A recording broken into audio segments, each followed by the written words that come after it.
Hey, Lighthouse for Life family. We always have so many things happening here at Lighthouse for Life, and I just wanted to take a second to invite you into our space and learn a little bit about those things. So most recently, we had the honor of being able to host Teresa from the National Center of Missing and Exploited Children.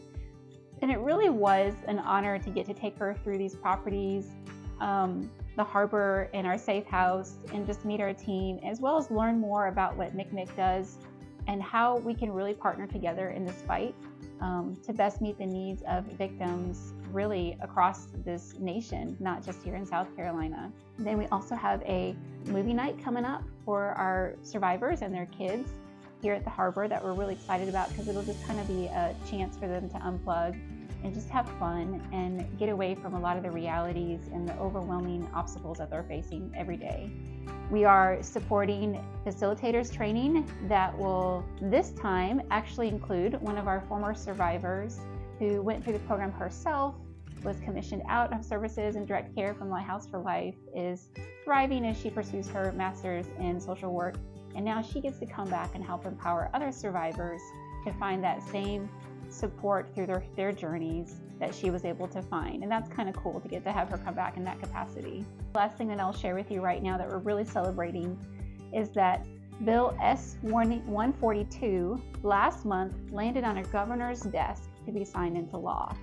This is a big deal, and thank you to so many people that helped make that happen. To help you understand it, this is the Safe Harbor Act. And what it does is really helps us to get the records expunged for our sex trafficking victims that they may have acquired while under the control of their trafficker. And as you can imagine, that's a big deal for somebody who is trying to find financial stability and get a leg under them when it may be hard to get a job or get connected to resources because they have those records hanging over them. So this will really help us to be able to help them overcome that obstacle. Thank you, as always, for your partnership in so many ways, and the encouraging notes, the phone calls, the financial support, the prayers, all of the ways that you bless us in this fight on a regular basis.